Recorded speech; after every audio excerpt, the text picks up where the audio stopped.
We're back for part 3 of the Twits by Roald Dahl. Let's see what other nasty tricks they're going to play on each other. So we got to the funny walking stick. To pay Mrs. Twit back for the worms in his spaghetti, Mr. Twit thought up a really clever, nasty trick. One night when the old woman was asleep, he crept out of bed and took her walking stick downstairs to his work shed. There he stuck a tiny round piece of wood, no thicker than a penny, onto the bottom of the stick.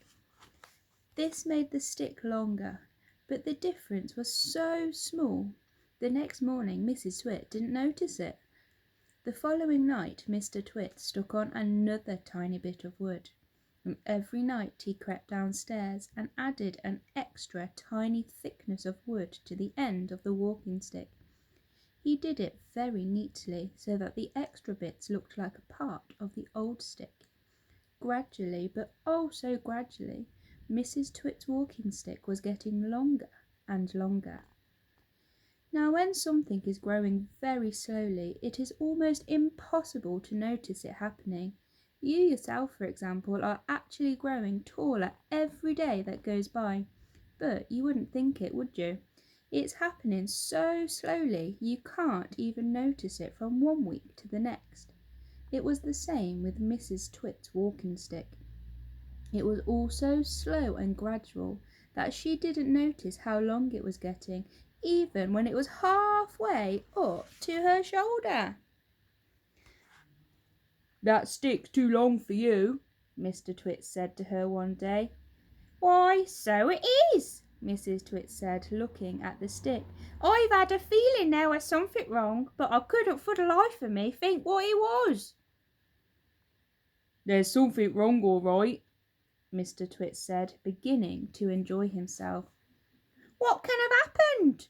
Mrs. Twit said, staring at her old walking stick. "It must suddenly have grown longer."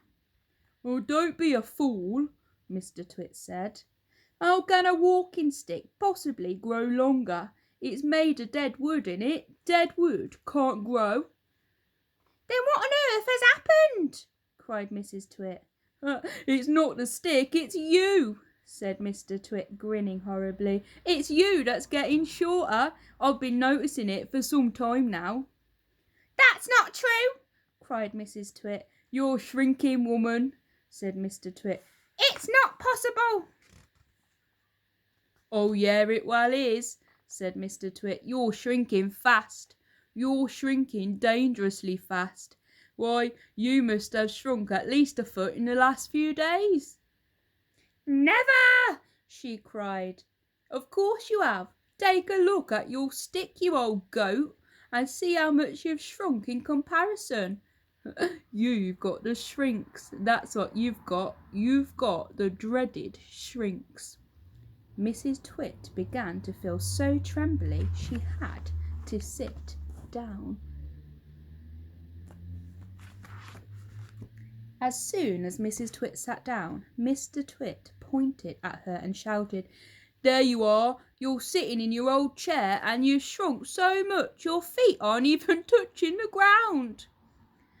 Mrs. Twit looked down at her feet, and by golly, the man was right. Her feet were not touching the ground.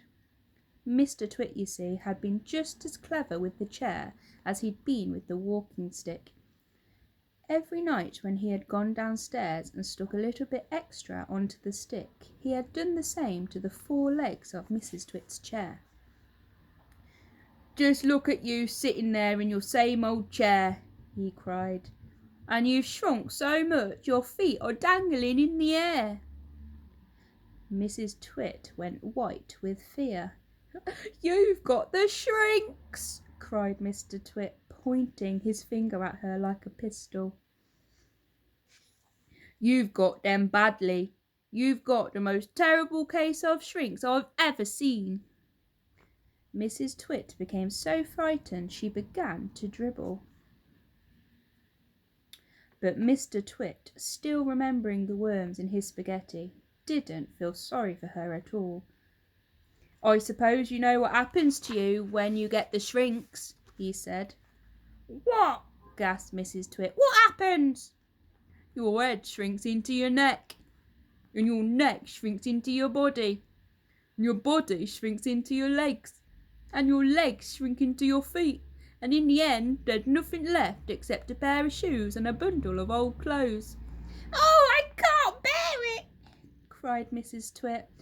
"It's a terrible disease," said Mr. Twit. "The worst in the world." "How long have I got?" cried Mrs. Twit. "How long before I finish up as a bundle of old clothes and a pair of shoes?" Mr. Twit put on a very solemn face. "At the rate you're going," he said, shaking his head, "I'd say no more than 10 or 11 days. "But isn't there anything we can do?" cried Mrs. Twit. "There's only one cure for the shrinks," said Mr. Twit. "Oh, tell me!" she cried. "Tell me quickly!" "We'll have to hurry." "I'm ready. I'll hurry. I'll do anything you say," cried Mrs. Twit. "You won't last long if we don't," said Mr. Twit, giving her another grisly grin. "What is it I must do?" cried Mrs. Twit, clutching her cheeks.